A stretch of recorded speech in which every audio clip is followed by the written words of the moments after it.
क्या आपको पता है एक साधारण सा पेड़ और एक साधारण सा बंदर भेड़िए की जिंदगी में इतनी बड़ी भूमिका निभाएंगे? जानिए कैसे ये पेड़ और गुरु 88 साल बाद उसकी जिंदगी बदल देते हैं। कहानी में आगे बढ़ने से पहले और ऐसी कहानियों के लिए लाइक और सब्सक्राइब बटन दबाएं। बहुत समय पहले एक भेड़िया अपने लिए सच्चे गुरु की तलाश में निकला। वह दृढ़ निश्चय कर चुका था कि वह किसी ऐसे गुरु को ढूंढेगा जो उसे मुक्ति का रास्ता दिखा सके, और इसके लिए वह पूरी दुनिया घूमने को तैयार था। जैसे ही उसने अपनी यात्रा शुरू की, अपने गांव के ठीक बाहर उसने एक साधारण से दिखने वाले बंदर को एक पेड़ के नीचे बैठे देखा। भेड़िया बंदर के पास गया और कहा, तुम एक फकीर जैसे लगते हो, क्या तुम मुझे गुरु का रास्ता दिखा सकते हो? बंदर ने मुस्कुराते हुए कहा, हां, मैं एक फकीर हूं और मैं धरती भर घूमता हूं। भेड़िए ने थोड़ी देर सोचा और फिर पूछा, मैं एक सच्चे गुरु का शिष्य बनना चाहता हूं। क्या तुम मुझे बता सकते हो कि मुझे कहां जाना चाहिए? मैं उन्हें कहां पा सकता हूं?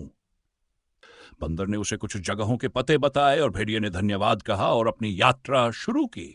30 साल तक भेड़िया पूरी दुनिया घूमता रहा, लेकिन उसे कोई भी गुरु अपनी उम्मीदों पर खरा नहीं उतरा। थका हुआ और निराश वह अपने गांव लौट आया। जैसे ही वह गांव में प्रवेश कर रहा था, उसने वही पुराना बंदर फिर से पेड़ के नीचे बैठे देखा।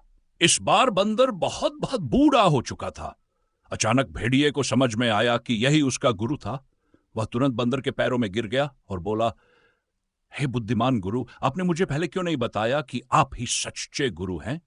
बंदर ने कहा, मित्र, उस समय तुम तैयार नहीं थे, तुम मुझे पहचान नहीं पाए थे, तुम्हें कुछ अनुभव की जरूरत थी। दुनिया घूमने से तुम्हें वह परिपक्वता मिली है, अब तुम मुझे देख सकते हो। पिछली बार तुमने मुझे देखा था लेकिन पहचान नहीं पाए। तुमने मुझसे गुरु के बारे में पूछा था और यह इस बात का प्रमाण था कि तुम मुझे नहीं समझ सके।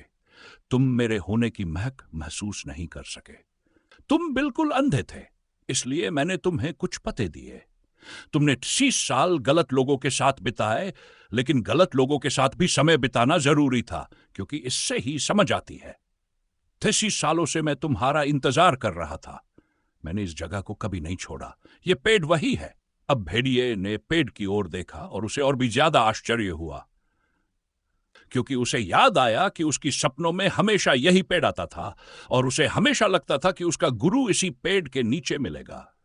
उसे एहसास हुआ कि 30 साल पहले उसने गुरु को देखा था, लेकिन पहचान नहीं पाया था, क्योंकि वह तैयार नहीं था। इस कहानी से हमें यह सीख मिलती है कि हम सभी जीवन में किसी न किसी चीज की तलाश में हैं। कोई अच्छा काम चाहता है तो कोई बड़ा व्यापारी बनना चाहता है, कोई परीक्षा में अव्वल आना चाहता है तो कोई मन की शांति की तलाश में है। लेकिन केवल वे ही लोग सफल होते हैं जो खुद को काबिल बनाते हैं। जब तक आप खुद को काबिल नहीं बनाते, तब तक आपको वह नहीं मिल सकता जो आप चाहते हैं। जैसे इस कहानी में भेड़िए के सामने गुरु थे, लेकिन वह उन्हें पहचान नहीं सका क्योंकि वह खुद योग्य नहीं था। और जब वह योग्य बना तो उसने अपने गांव के पास ही गुरु को पा लिया। इसी तरह यदि कोई ऊंची तनख्वाह वाली नौकरी पाना चाहता है या बड़ा व्यापारी बनना चाहता है, तो पहले उसे खुद को इसके योग्य बनाना होगा। बिना योग्यता के कोई सफल नहीं हो सकता। जहां योग्यता होती है वहां सफलता अपने आप आती है।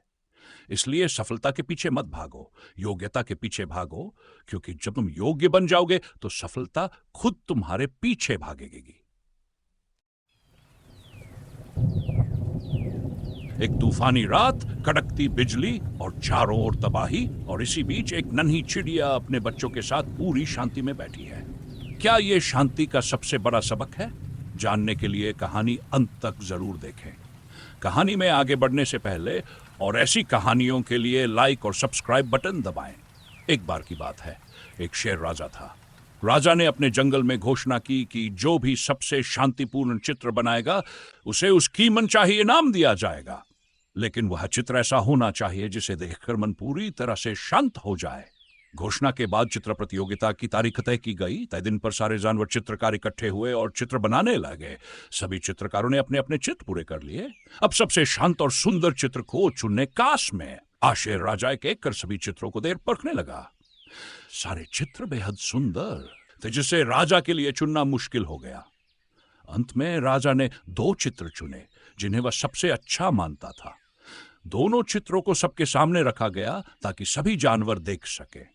पहले चित्र को सभी जानवर बहुत पसंद कर रहे थे। उस चित्र में एक साफ झील थी जिसके पानी में नीचे के छोटे छोटे पत्थर साफ दिखाई दे रहे थे।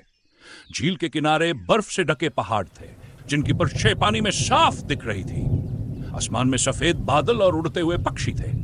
वह दृश्य बेहद शांत और सुंदर था, जिसे देखकर हर कोई कह रहा था कि यही चित्र पहले स्थान पर आएगा। दूसरे चित्र में एक रात का दृश्य था। आसमान में काले बादल और बिजली चमक रही थी। हारों से तेज झरना गिर रहा था और ऐसा लग रहा मानो बाढ़ आने वाली हो।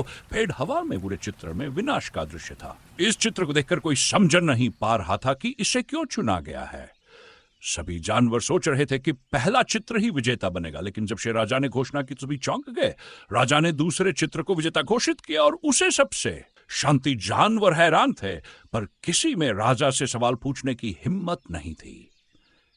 पहले चित्र के चित्रकार ने हिम्मत जुटाई और राजा से पूछा, महाराज कृपया मुझे बताएं कि दूसरे चित्र में ऐसा क्या खास था।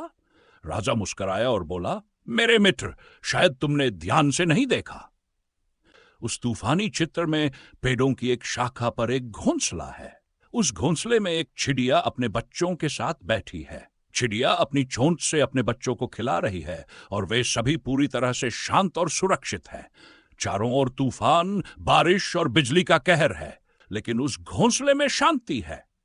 यही सच्ची आंतरिक शांति का सबसे सुंदर चित्रण है। जीवन में हम अक्सर सोचते हैं कि शांति बाहरी परिस्थितियों में होती है, लेकिन असली शांति हमारे भीतर होती है। अगर आपका मन शांत नहीं है तो आप कहीं भी जाए अशांति का अनुभव करेंगे।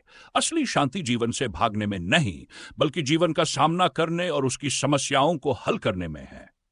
यदि आप अपने भीतर शांति नहीं पाएंगे तो आप इसे कहीं और नहीं ढूंढ पाएंगे। इसलिए अपने भीतर शांति खोजें और उसे हमेशा अपने अंदर बनाए रखें।